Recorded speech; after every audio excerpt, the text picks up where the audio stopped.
Sa wo hwe former goodie ni tuo ene yatenaye ho bambo a sefata se yede yani di achi wo savannah mantam no emu so kopie mu wo epoye mantemu a mekire kopodua ECG adwumekuo no abomoden amasika 1.54 million Ghana cedis na kemo ye kango funtuaye no wonsa etini aka sade akane obi pese oye mranim ni a wokochro ne LLB ya ojisu wokoto santini kodila so akosi se bedru no so ansa wanyakwan akomokola no empanyfo se de wonomo apase bill sonko ya ebeboa ama ya chechemu na queue bebrebe no aya na backlog na wo ho no etumi afri ho ya eye legal education bill. Media Foundation for West Africa omo edekasa ho dwumadie sonko ahyehye so afaketa hye project dream ne kankan sede ye betimi akon ede afri ho.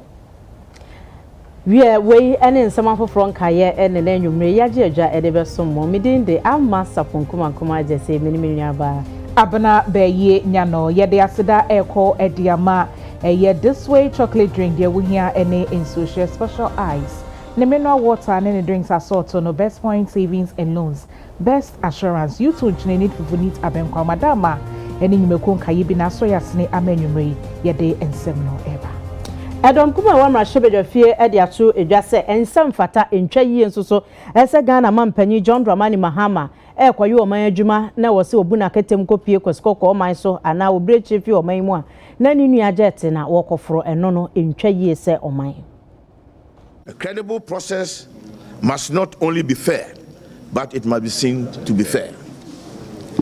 What is visible to every Ghanaian right now is this: the president's bought his brother's aircraft at no charge to himself and at minimum cost to the state to conduct official business on behalf of the Republic. He does that repeatedly, systematically, and openly. The same brother's company is competing for the right to operate one of Ghana's most valuable natural assets under a process controlled by the government the president leads. No reasonable Ghanaian looking at these facts can conclude that the Damang process is free from the shadow of the jet arrangement. No reasonable observer can believe that the ministers and officials deciding this bid are doing so without awareness of the relationship between the president and the man whose aircraft carries him on state visits.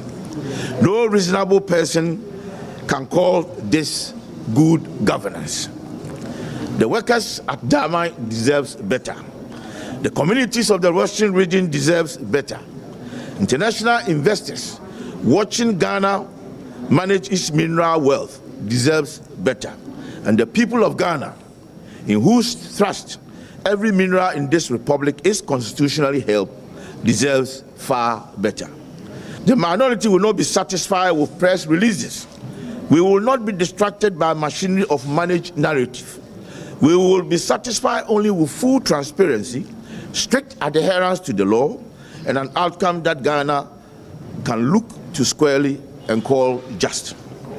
If this government awards Damang to president's brother, while the president continues to board the same brother's jet for free, it will face the full force of parliamentary opposition, legal challenge, and the democratic accountability that Ghanaians will ultimately render.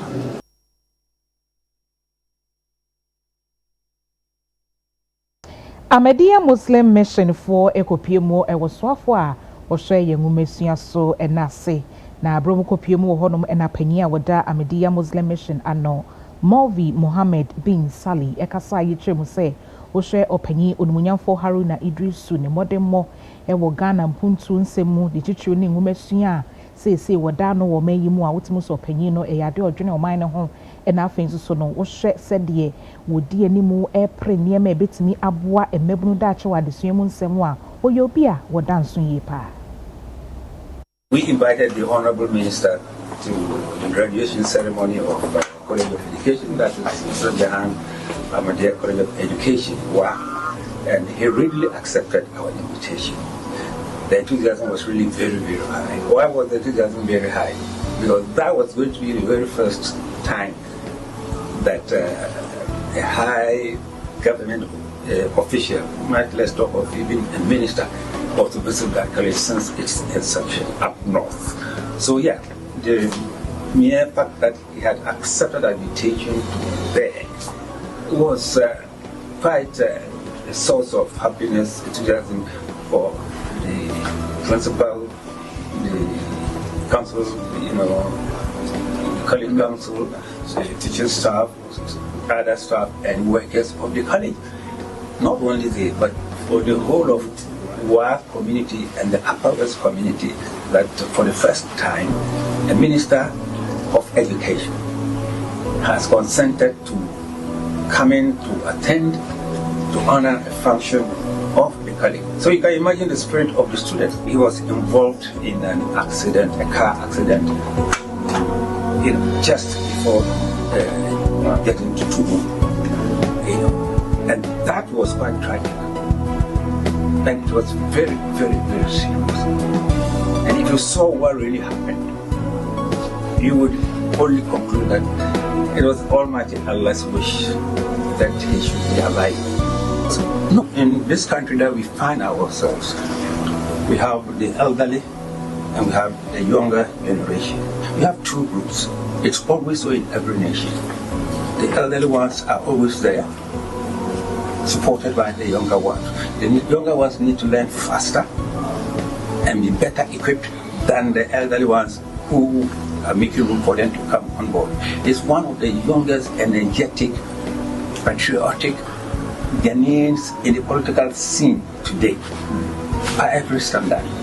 If you follow his activities, wherever he goes to, the way people meet him, the way people are enthused about his presence, the kind of interaction that he has with people tells you that the people see a lot in him. That's to say that you may not see the leadership qualities in you. It is we, the observers. So the fact is that I, for one, I stand convinced that this young man has a lot in him, a lot of good for Ghana.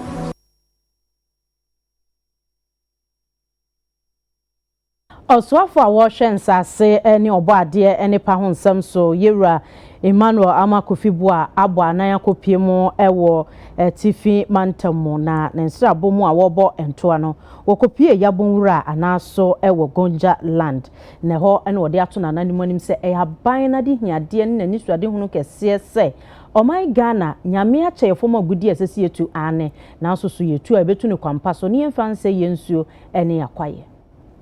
We also discuss the need to protect our forests. It's also very clear to support us to continue to preserve our forests and make sure we continue to plant trees. It's the reason we live. It's the reason we have air to breathe, so that we can leave these natural resources that God has left it, so that we as custodians of this land, when we leave, we will leave for the next generation. We're very grateful for that. You see what we are doing. Very soon we'll be bringing the new mining laws to Parliament. And that mining law, in it will have what we call the district mining committees. Going forward, the approval of licenses will not be an Accra business. It starts with the district. The recommendation for mining licenses will be at the district level. It is intended to power our communities. Those who are close to the mineral resources must have a say, must be empowered, and must be given the tools to do the mining. He has realized that you have been one of the hardest working ministers within the government of John Mahama. By the president's power and your own power, we have seen so many changes within the rivers. And we still plead with you to continue with the hard working you and your president are doing. He is proud of you.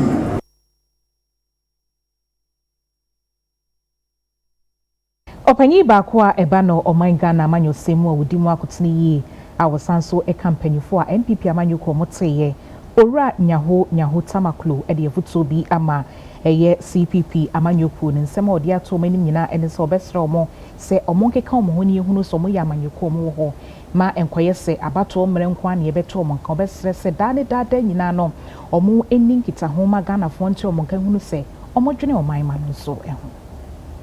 The strength of the Convention People's Party in its early days came from this deep connection with the people.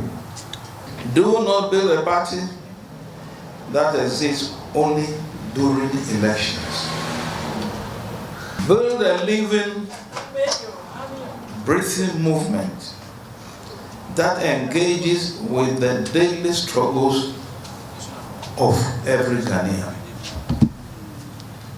Let every branch become active, visible, and relevant. Okay.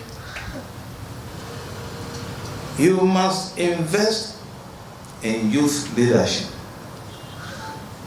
and political education. The future of the CPP lies in its ability to inspire and empower the next generation. You know, every leadership demands, as we had heard, accountability, honesty, and hard work. And this is what we are going to do to bring the CPP into the limelight of Ghanaian politics. So the people should be really ready now to see CPP reviving. We are coming in not as people who will be vindicting people. No, we are coming in to transform lives, coming in to bring people together, coming to make the political difference in the country, so that everybody should come on board. So our first task is to bring unity in the CPP. That should be our first task. We know there are a lot of scandals here and there, but we are believing that by God's grace, we will come together. And if we come together united, we will be a force to reckon with in the Ghanaian political arena. Convention People's Party CPP ahwe enedua ayi mpanyufo ye a obedi party no anim na wahwe atoto ehon totoye dwumadie na se no wonom ayi interim chairman ye a woni onmunyamfo Amadu Moses Yaya wode atodwa se wasre party no obia mfa de ne bonyo so nto nchen de aye ne ya nto nchen no munyina nkom homom na womuntumi anyitumi mfa mpuntuo mre Ghana de hye anso ho a lawyer yaw anoche frempon e bana bakosem a wabo bill e wo munsoso akasa ache CPP wonom abakosem de okuramu ni baby asese wode wani kire ene de sese oye. Let us build Kwame Nkrumah's CPP. CPP must arise. CPP must work. CPP must bring transformation to the people, to the country. All the old factories that were constructed by Kwame Nkrumah should come into production. They are all now dead. Nothing is functioning. The tomato factories, the textiles factories, the sugar factories, whatnot. Every factory was constructed. Kwame Nkrumah once said that in unity we prosper, and in this unity we perish. So if we are not united and we are standing each one here, there, no, we can never prosper. Let us unite. Okay, so Meshan Jumedi akosia many aji sa yade empanifo afoforo ediasi ho se omomra mehwe Convention People's Party the party no meye krabehwe mafutuo kakra medema Convention People's Party eni so ombetwa wo wani ahwe wo wachi kwan Nkrumah fa so ede Convention People's Party edisi ho na sidi kra woni bi enam sa no me ya me bobodi so ana maganafo nyina tuta nachi wonto ma obi so meye party no Candyfoɔ anaa Franka tufoɔ na mmom woto ama obi a Ghanafoɔ tumi hwɛ no na yɛto abama no sɛ ɔmɛyɛ ɔmampani nyɛ obi a ɔmo 100 and 200 na wadwene yɛ sɛ ɔyɛ nipa papa na correct person no obetumi awini vote ama CPP akɔ n'anim no wammerɛ 200 ne bi nti no na wato atia no yɛyɛ saa de a party no ɛbɛka fam.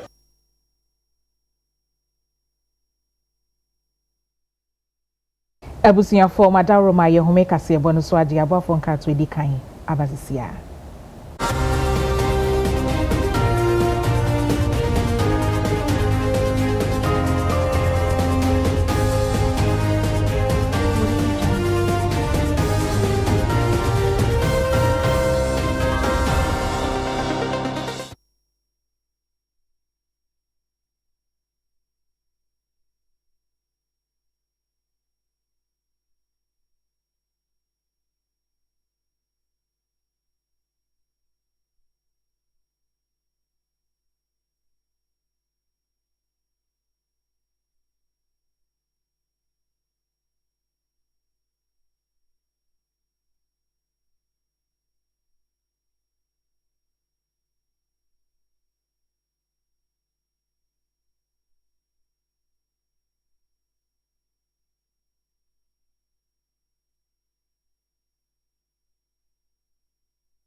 ye ma ye hwefo nyina kwa badama sese matwen ye yentoa ensem no eso Emrashibedwa no ahwa atena se nurses adwene ama waje atom Legal Education Bill 2025 wono mo de wonso anode aso ano na wo kyerese bill yidwuma eba bedini se ebeboa ama emranimfo ye a wono pese wokwaje ntete wono mo pese kwaje ntete ye be ye emranimfo no ebetenetene wakwan na aboa ye nwomasua ewo emra ho no agina yie eno da nchen a wo se ebesan ahwe se yedi training sonko ebeba ya adesuafo a wonom wo pepa se wonom beko national bar examination wakotwiro bi no watumi ameye mranimfo no yedi law practice training course ebeba enti eno beko akoye wo candidate no na kyerese ufiri mu a na okọ wanim na majority leader Yera Mahama Yarga kyerese woda members ni nyina sese ade be top no so no bia ntwentwa ne nase aye nkokwasa na omu nyina de omani adi ache ne nei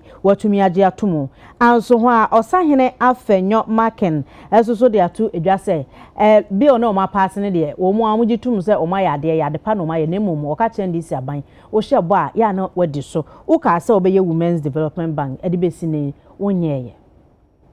Members, that the Legal Education Bill 2026 is duly read for the third time and accordingly passed. Mr. Speaker, this was a major campaign promise of the National Democratic Congress. And as has been typical of the National Democratic Congress, promises made are delivered. We've made promises and we are delivering on those promises. We promised law students that if they voted for us, we will carry out reforms that will ensure equity, fairness, and access to legal education. We have today successfully passed the bill. We believe that this is the dawn of a new era, where all students will be fairly treated. Whichever law school you go to, whichever law faculty you attend, all of us would end at the doors of the National Bar Examination. All of us, whether you went to Legon, or you went to UDS, or you went to UCC, or you went to Winneba, wherever you went to law school, we will all end at the same place, which is the National Bar Examination. And it is there that lawyers will be determined. This is a promise that the NDC made, and we have kept the promise, and want all to witness that we have kept the promise. I concede, and I'm happy that as leader of the House, he is sharing the success story of his government. What else can a leader say when he has succeeded in making sure a thing like this has happened? Mr. Speaker, however, they equally promised that there will be women banking. That Mr. Speaker, that they were going to set up a bank for women. Mr. Speaker, we've done with year one. Year two, we have not seen the women bank. Two, Mr. Speaker, they said that when they come into office, they would introduce 24-hour economy, one job, 3 shifts. Mr. Speaker, they said that even if you are weeding at night, they will give you torchlight to weed. Mr. Speaker, again, they said that as for source sourcing, they will never do source sourcing. Mr. Speaker, out of the many promises they made in their manifesto, just one. Today, just one.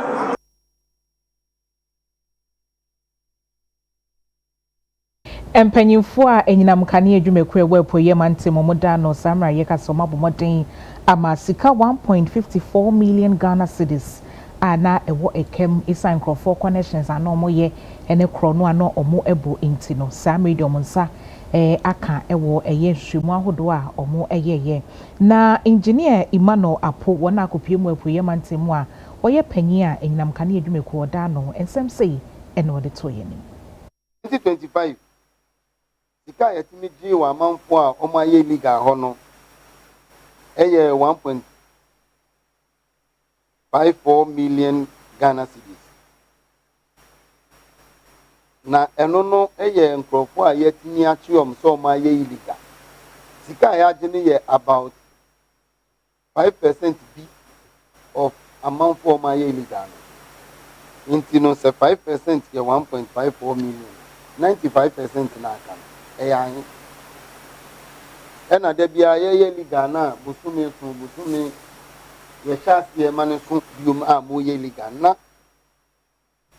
esika na sebio isi din sanka Ghana ban sanka a manfo yusu ni fi na ekoso sa na ba ko du ba bi no isi din timi gina ne nan so intino ne ebe ya ne se company ni begu egua ya yetima before no ya ne ebe reading of meters and other things have been given out to people we call FO, franchise officers. They will come and read meters. The same people can effect disconnections when you are owing. The same person, when he comes to your house and you complain of not having received bills for a long time, he have a handheld device. He can print your bill for you on the spot, and you can pay.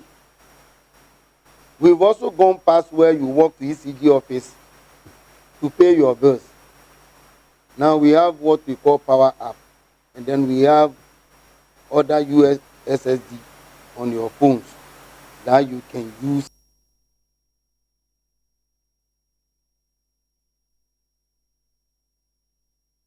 District Assembly Commons Fund one more administrator Yera Harry Yamson Michael openye dia tudwa se one more abofotuo bi ya ye friend no say Community Partners Fund wadanedi na die ntia wode abanyina ne se ebeboa ama district ahodo no mpuntunwuma ahodo ebekoso no obi abetumi de nani adi achi afa ba ne si yetiatia bi de aboa so a omanfo so tumi edo ho ahyem ne wehu se ya launch Community Partners Fund and sisa bibia ebeka ni ayeye ho there were 5% minimum 5% allocation a befi government ho aba there were bilateral funds governments from other countries some of them ayen and as see as ye benya Community Partners Fund and no we Ghana ni oti Ghana oti krofo frobiso and now we adwumakuo bi wo Ghana obetumi e de wo mu a abebata sa sike ya yenya ho na aboa nkontudwuma wo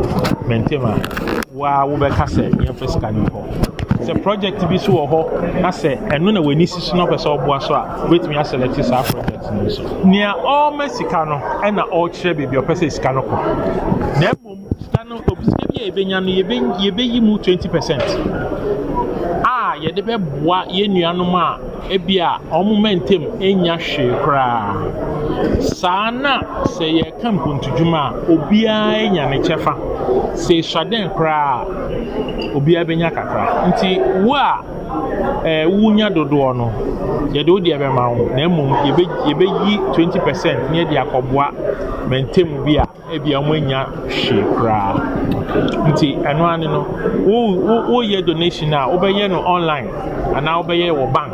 District Assembly's Common Fund ye boa education, health, water, sanitation, the sea market, the supporting roadworks. Nti sa area see ubetumi higher donation ama ye de ayem kontujuma e wo mentem bia wo Ghana ha.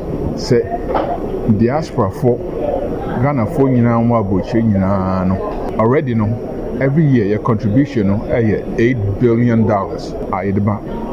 edeba kroma edisi edan edema yebusua any your community from Kosovo. Say, for example, about this community partners fund, say electricity in a bear. A crown of it makes you idea and son of Akoda because Kanya, the Kanya Bakum. On one, Omudija, Omudija, Manager Kakra, it is Kano Eba for development. Light, security, and insurance air life. Who call your portal no be air backed by the Ghana Constitution and Brown War. Into transparency, it never back a human DNA, and based still the confidence, especially in the diaspora. Say, Yesikano, a bar, a community constituency, a platform that whole portal that whole Okohua, all the details. Into the appeal, no say, Munina, in some into what Ghana, it will be answered. I declare the Community Partners Fund officially.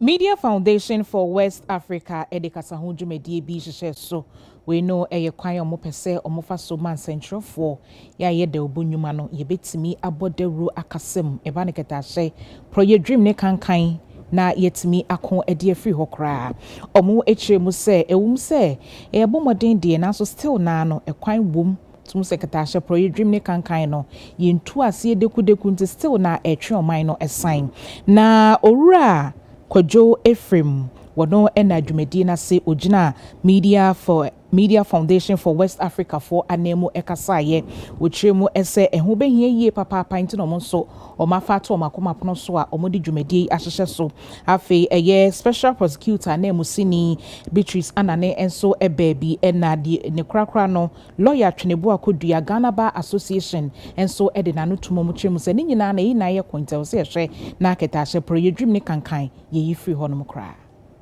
Corruption ya dia di Ghana eni papa.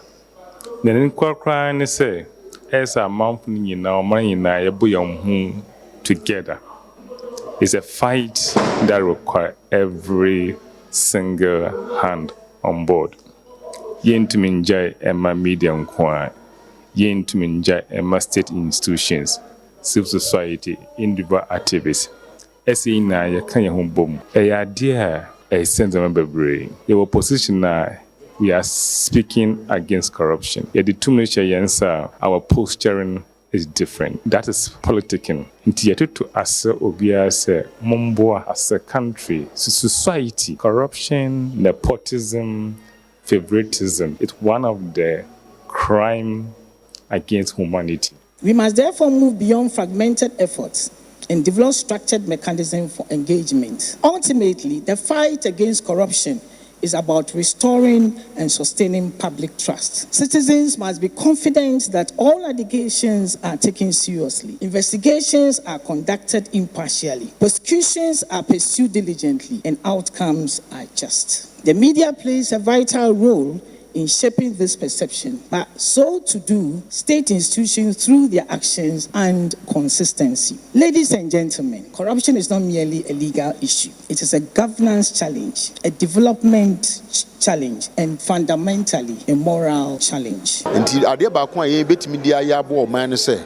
nka yen ye beboa adanse na no yie yewi ane de akwa aban adwumaku a omo so so asodie ni se omo behwe se sa nipa kro na yesi odi bone no ye beso ni mu ya toto na no na se nka ye betimi kura de ho ato sa adanse no so na ya twena so ye media for ye ntimi ntwe aso ye ntimi nye prosecution say ye de no nipa kro na kogina court ye ntimi nkodi na asem nti ye nso so ye besre se media for ibo modern na se omutumi boaboa adanse ano sa asmensi ana se obentin bi obo omaneka ana wadi dwirimu a sa institutions no so ya omunsom yokofo special prosecutor NIB national security police adwuma auditor general ene omo amre ntimi mbobodi ni nyina no se ebesom na omo ahwe no omo de aye adwuma.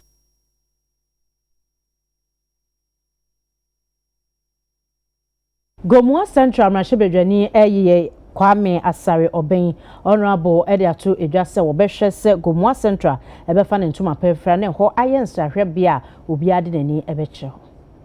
Make sure that after them carnival, we can do this. We do be Sunday, or this we do no one for Bakado Guman and Channel. The pedestrians are already Gumano, but they identify the other areas now. At first, no. If we as we saw the first if we never, CCR. We saw the here. This is the one who said one by the most popular constituency. Ghana, CCR. Ono no so nya bandempe no chode the opportunities bebre no de nam mayebe ye ma memo ba bejibwa kofu bebre fi enkran na de no ye gomu afon kete ne wasema ye beka chro but kofu bebre fi enkran ofi egwai ofi Volta region ebi mu kwa fi oboase bi fi kumase wonyina wo ba ha now when you busy them carnival is going to be one of the biggest events will happen in the history of Ghana. Yeah, expecting nothing less than a probably 200 or 300,000 to pass through in 4 days. And you know, obia sheunia gumunya also do today also ye kofie sigumafo ye kofie yapede obia hu there Gomwa Central no yamado ye page another call a different level. I believe so. I don't know district so Sunday hawkers na da obo be nara the meda obo ton ye se to ticket home e be boa ma hen revenue some atu pon kaka nti adepa na me na ya.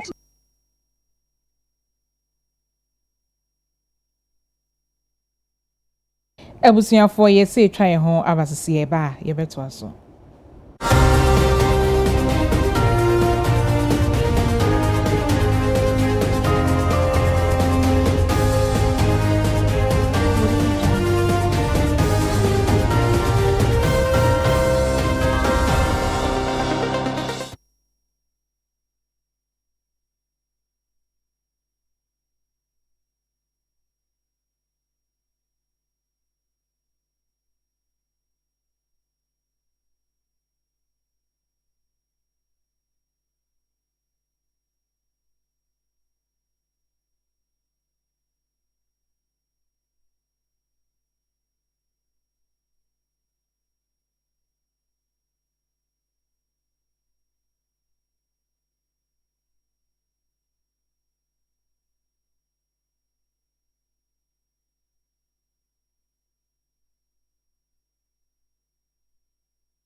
Ebusiafo ye sign mama kwa ba ye twa ye nsem no so amamo. Ghana Boundary Commission omo ayehwemu. Ne hwemo mo ye no no mo de aba betu dwase kopie mu oman Ghana. Eye ya toye femu honom bono mantem honom ekwa ya hye ahodo honom no. Piles ho nyina sei. Nyina so enye edunti omotwen empanyufo adwene esiso na Commissioner General Major General Anthony Intem ena wogine mu ekasa ye na wotwe mu se na chese de Customs Division Ghana Immigration Service for ebeka ye efa ya hye o hawa wodo woni nyina no no kresan so mo so de omani akohu a omo esresen menmu ya yenhwe na yembo ho no mu ban na ahye no piles wo nyina de ase no yentimi enye na ensachrai papa infri honom emma. Very recently we heard of the fact that some of our boundary pillars have been either removed advently or inadvertently through the result of human activities as well as weather conditions and the rest also. Those things have been removed from. So we are here to carry an assessment, see the state of the pillars. But we work hand in hand with our counterparts from the neighboring countries. They also have boundary commissions.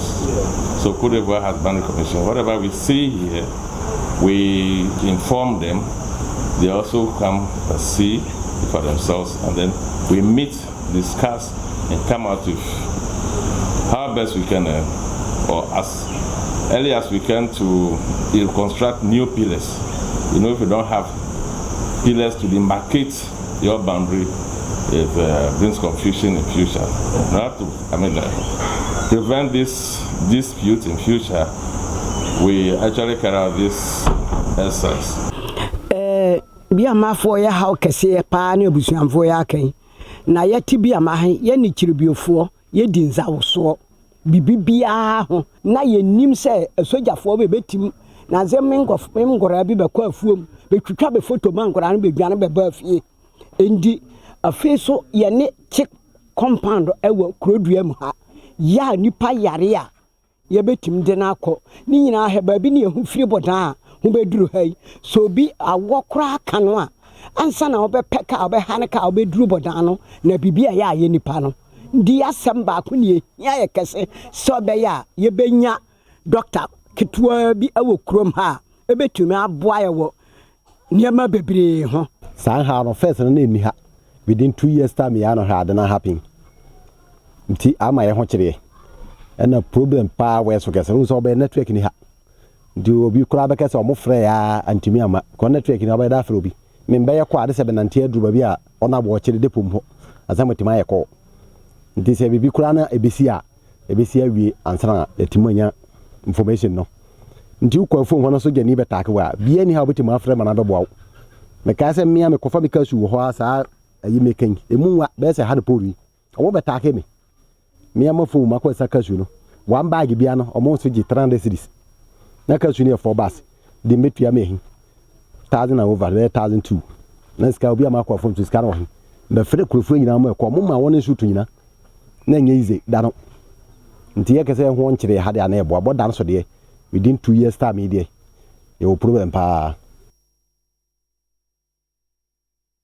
yantoa ensam no eso na wayekfo ewa afia no hyiamudi aye a wo mu edie wono edi nifa etoso edioso ennan na saa annual council meeting yase na obenefo George Odro hede atu edwase ebra so se o my Ghana yetwe ye ho edi free ye kire nkwada ade amoma kotwero sohwe no na nkwada na tumi anya abotira twero asua de na wo ba no wo firi sukuu no okwaje ntiti e o mo ehise okitamu die wo yo nipa a wabọ bill na woni mo de enye chiwo mpo no o se eyesa emwa anso ha Professor Thomas Rick Yamwa eye chairman ma council no eye wayek ono nso ni UTV ekasa ya odena no disem kakra esoja sensoshe ahodo a ye kiro eye sensoshe na ye kiro no etumi ye nia edimu na ebeboa adesuafo no enye kekese wobecha nsoshe no wobecha na mum onum ebesua ade a wobetimi di abo wombra enti asam chichiru a yede ema mede ema nuanom Ghanafoɔ no say awofoɔ ɛma wɔn kum wɔn mmɔfra adesua ho na wɔn mmoa wɔn ntumi nsua adeɛ yie ma eduru nsɔhwɛ bere na ankɔyɛ ne pɔtɔkasa mu yɛfrɛ no malpractice ɛba ne saa ɛma nsɔhwɛ no endi mu yie ne ɛtɔ so mmienu nso kɔ akyerɛkyerɛfoɔ sɛ akyerɛkyerɛfoɔ wɔkyerɛ adeɛ a wɔnkyerɛ ne a ɛbɛma abɔfra no apaase nsɔhwɛ no nkutoo na mu wɔnkyerɛ adeɛ ma mmɔfra no wɔnya nteaseɛ ɛwɔ ne a wɔsua no mu sɛ wɔnya nteaseɛ no a ɛno wɔkɔ nsɔhwɛ dan no mu na sɛ questions no ba a ɛsiane sɛ wɔte aseɛ nti wɔdane question sɛ dan ara a wɔbɛtumi akyerɛ na mmom sɛ wɔkyerɛ wɔn sɛ wɔnkɔ paase wɔ baabi a wɔbɛyɛ adwuma na ɛmmoa ɔman Ghana nti integrity ho hia paa.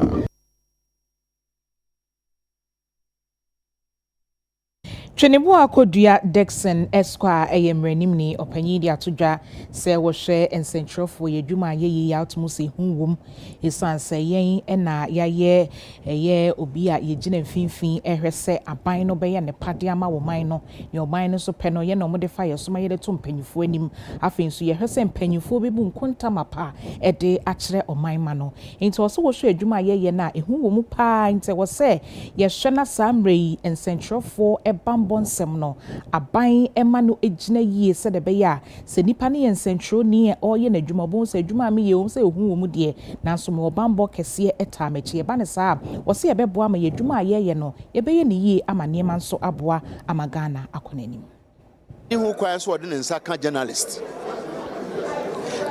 adwuma na nya bɔne journalist adwuma ti se police adwuma nti se journalist ye na adwuma na nsusu se waka bibi etiawa sɛ de ɔkan ye na nya nokora court na ɛwɔ hɔ no wobɛtumi asama nipa kro no nti ukɔbo no sɛn woka sɛ ukɔbo journalist a ɛte sɛ de wanka sɛ wafa mmra no de ahyɛ wo nsɛm ɛna wobu obi a yɛ bɔne yɛnte asɛ saa wobu obi a ɛnsɛ sɛ wobu na ɛyɛ bɔne ɛwɔ man wese mu nti no yɛ mamamfo nte asɛ saa na fe mɛka sɛ ɔmo a ɔmo afa journalist fo adwuma mu so ɔmo nta journalist fo na akyi na sɛ obi ehunahuna journalist fo pahi ɔmo nturantura mo ɔmo a ɛwɔ sɛ media organization nitimi sɔre na wo tie wo journalist akyi na sɛ ɛwɔ sɛ wo boa no na wokɔyɛ complain wo police station kura di n'akyi no nkɔ yɛ pira no a na wahwɛ no ebisɛ ɔnam adwuma no mu no ɛna ne nsa ɛkɔka saa deɛ no na afei nso so no yɛmmoa wɔ mo sɛ sika na ɛwɔ sɛ wɔde bɔ mo so ade bɛboa wɔ mo adwuma na journalist yɛ ne bi wɔ hɔ a agyi sika. For example, what's more be so on baby? The baby are okay, or be faka, or be didi. Baby crow and says or fat trotro. It was so fat boat and answer Uber. Ubi crow also say a talker mano. Na ya man, and yes, also camera, na camera stand down con now the num. Oko can you where you manage the side there be a beer. Your man who talk a crowd so emblem. You say, you man, if a journalist in you, our man we say, yent mint na ye. Nti bigidi sɛ ɛyɛ ne saa ɛbɛboa yɛn as ɔman yɛhwɛ journalist no na yɛboa ɔman no nso so.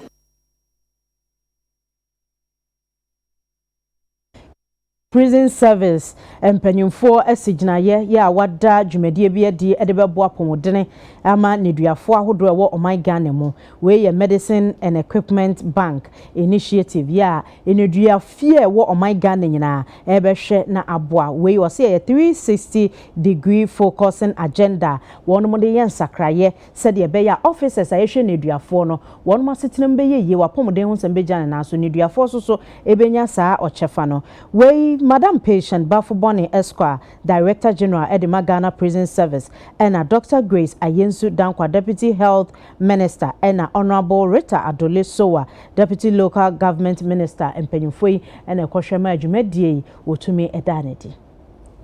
The Ghana Prison Service Bank initiative is a centralized strategic platform designed to mobilize, manage, and equitably distribute essential medicines, medical supplies, and equipment from stakeholders, particularly pharmaceutical companies and suppliers, as well as individuals who are passionate about health within or behind the walls.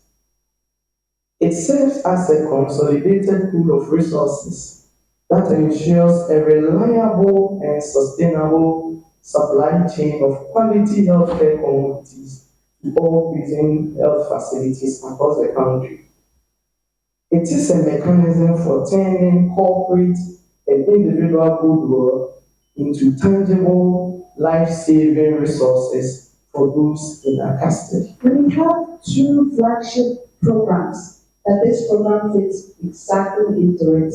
The first one is Mahama Cares. I'm sure all of you have heard it. The real name of Mahama Cares is a Ghana Medical Trust Fund. So it is a trust fund like SSNIT type thing. And it is fund that the government has put aside. And the money is for health and it's for specialist care. Because we found that 43% of all our deaths in this country is from non-communicable diseases.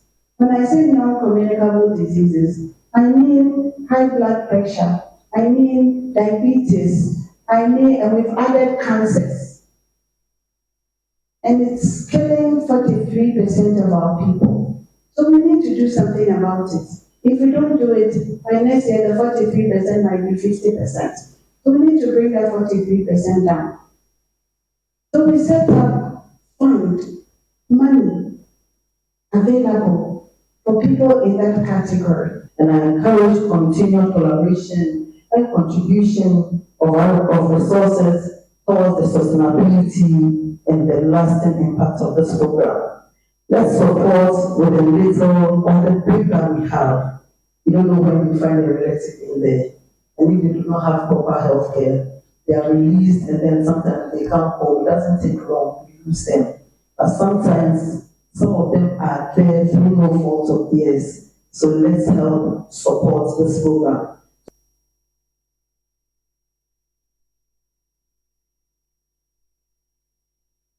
Yetwa ensem no so Buru Navio EA Primary School ewo Kasana Nankana West abato mpeswa so ewo epoye etifido mantemu na omochira school no niema nkoyie hokra classrooms enkwada betena mu esua de bi ni ho motiti nuase headmaster kra ni office na omochire mu asede niema si kono de emo ade kire ne adesua headmistress Madam Theresa Asumaka ene kasasi.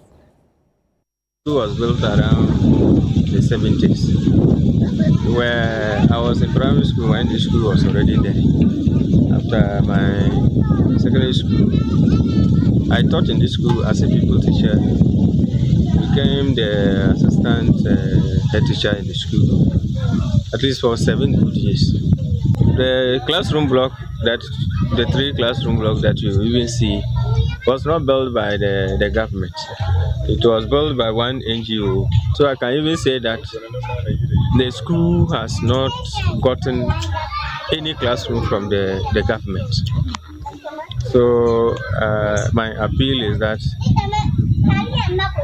government, individuals, NGOs should come to the aid of the school. Because of the infrastructure, most of our children run to the nearby school. Others has to even travel to a nearby community called Banyono to attend school. Because it's very difficult nowadays to keep children from primary 1, KG 1, 2, up to primary 6. That's about 6 different classrooms, levels, in only 3 classrooms. So their situation is actually bad. This issue has become a major concern to we, the community people, and the school body as a whole. Because even when we were growing up, some of us were schooling. We decided to go to different community school because of the nature of the learning environment in this school. Meanwhile, this school is even close to our communities, our various houses. So I've decided that I have to come here and then visit the people to see how they have been able to cooperate of learning and teaching and learning in the school. So when I came, I realized that most of the classes are always outside. That's almost all of the upper block. That's the class 4, 5, and class 6.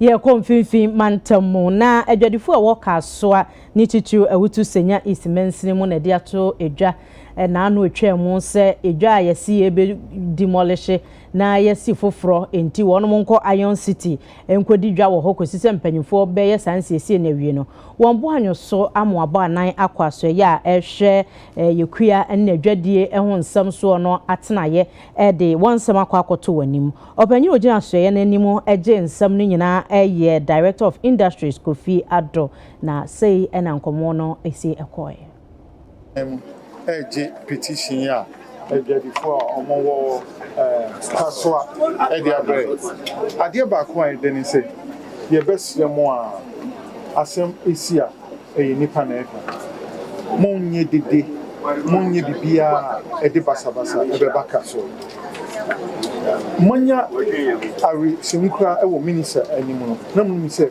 minister betimi aye hu nti eslemo a se de moye boko a mobile munye boko sa na mofanko na entutu bia minister ebetimi ne assembly for no beka aye betimi aye bia ebe mo maswati na ye beslemo a yenim se dwadi a mudie no eboa oman no na so edu mebi susu a oman no susu pese ye pese baby a mudi dwan eho baby a be ye kama ama obi anya asodi nyamini ne krenu utwem wo ka so a wontimi hu se eye ka akwam anase eye dwem ni nyina ye normal minim se minister ansaka petition a one empanifo beto ato ye MC ne ya aban enabo Felix na akoyo no mo ho ne de nkata abrayen se 27 ye na ye ntufu bia ye te ayeton ade no we na twen ya soma ye hunu se wa aban hihye mu ne high Ghana Highway Authority mu no be bia ye te ayeton ade road reservation na se be bia ye dato o ma se da se be bia kwan mu a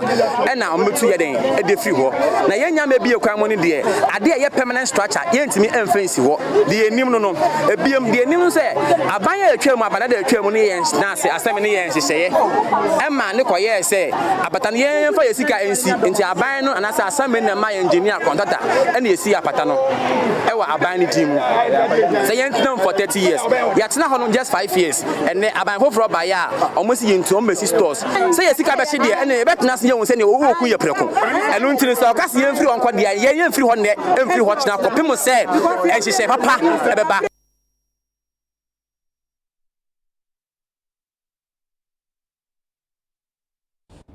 Abusuafo ha ene brebe makwan ama yede kasebo ni nyina esi yede asede kwa ma Pepsodent de yenim ni free tetemesre wa omodian se obepɛ bi de atwiri wosen anopa ene enwura wo kwakoda ebwa ema wosen nam no eyedin oserian so ye fe sansa wosen be fita na wanuma ho ni di ensem no so akoye gumo ahodo ye wo herbal charcoal triple protection and afi cavity fighter kwada de enso wo flavors ne dɔso aya no ato na woni ebusu ni nyina ache afa media sede kwa ma Pelix African styles wono na nyumri wo share me kaba ni misliti Pelix epa mema ene mani ma nyina bi owo wager SCC wo ben DVL number no a 0243961384 0243961384 we na abusia me kai mo se miti Snash Beauty Salon omo eni echi over se hunu baby Snash wa mo awudome runabout me pa cho boshe Google map nim Snash Beauty Salon de obeba full house ye massage pedicure ye bochi dreadlocks why ye be ehho asai o anaso afi na opesa wo ye ni nyina ye bi wo ho e ba na wake up so a me pa cho ye wona sort de wura ho aye tamahye wa no enye sa afi e na ye mpo enti wudi wani e kire ho no ma pedicure manicure ni nyina Snash eye wo ho ansa na ye san wo restaurant me pa cho wo adwuma mu ekomode wo pe bibia dia bo Snash Beauty Salon oda waduane bibia wo pe ajifufu pe e na wonya wo Snash me pa cho eni wo mo eni eja na obehunu se okotokro enkasro eda enuanu mienu a enwumei yebesomo eyeme ama safonko mankoma jesim ni aba abna beyi nyano